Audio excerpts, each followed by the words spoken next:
Coming up on Network Africa, President Uhuru Kenyatta is sworn in for a second term in Kenya.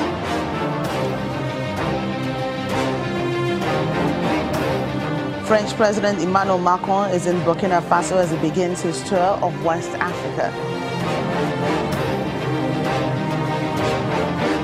And later, we take a look at the rise of domestic violence in African countries.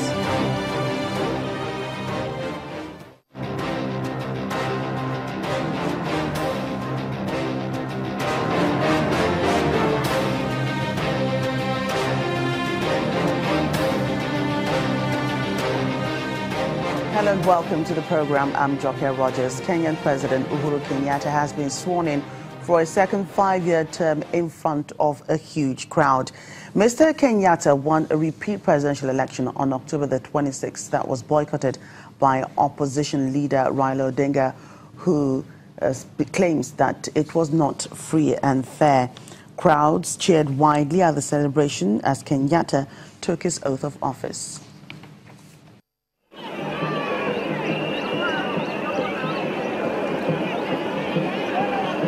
Security had been beefed up in and around the Kasarani Sports Stadium as thousands of President Uhuru Kenyatta's supporters trooped in to witness the inauguration. Hours before the inauguration was due to start, many clad in red and yellow Jubilee Party colors carrying Kenyan flags filled the 60,000 capacity stadium benches. With much enthusiasm and happiness, cheering and dancing, they waved flags of the ruling Jubilee Party. The inauguration to me is something amazing because we have been waiting for it.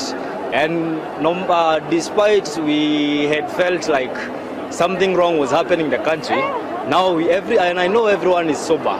We are all happy about this and we are very much excited and welcome it warmly. I, Uhuru Kenyatta. Elsewhere in Nairobi, the opposition party boycotts the event. Leader of the National Supreme Alliance, Raila Odinga, mocked the event, calling it a coronation because, according to him, Mr. Kenyatta had not been elected legally. Ladies and gentlemen, Odinga had called on his supporters to have a memorial rally to honor those killed during the 4 months of political upheaval since the August vote that was annulled. There was confrontation between police and opposition supporters in Kenya. Angry protesters lit tires, barricaded roads and threw rocks at the police and some ruling party supporters after access was blocked to the venue where the opposition had planned to hold a rally. President Kenyatta had won a repeat presidential election on October 26th after the Supreme Court nullified the first presidential election in August over irregularities. Meanwhile, Mr. Kenyatta has vowed to overcome deep divisions in his country. Speaking after his inauguration in the capital, Nairobi, he said that he would try to incorporate some of the opposition's ideas in the spirit of inclusivity. He asked Kenyans to free themselves from past grievances and stay within the law. He said, and I quote, "However serious our grievances may be, the law must reign supreme. The law must be the refuge for every Kenyan, and none of us should break outside the law. My administration has demonstrated by its actions its readiness to live and lead by the rule of law. By extension, we expect nothing less from each citizen. We must strengthen the ties that bind us as Kenyans at every level of our society. It's time for us as a people to learn that it's fine for us to agree to disagree." End of quote. He also set out his objectives in the next term as president, part of which is 100% universal healthcare coverage for all Kenyan households, an increase in access to affordable mortgages, a boost in manufacturing by reducing power tariffs to manufacturers by 50% during the daytime, amongst others. Well, let's get more on this. Joining us to give us a sense of what is happening right now in Kenya is the Director of Organization to National Empowerment, Benji Ndolo. Thank you for joining us on the program. Thank you very much. Good evening. Good evening to you. As people are excited about Kenyatta's swearing in, are the people angry with the turnout of things? Give us an understanding of what's going on. country is extremely divided. The divisions have only gotten worse.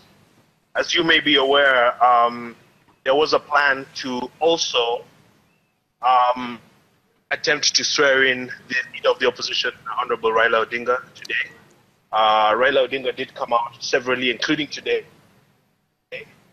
and proclaim loudly that he does not recognize the government of President Uhuru Kenyatta, that the election was a sham, that it was not a fair process in any way. As you know, he boycotted the election.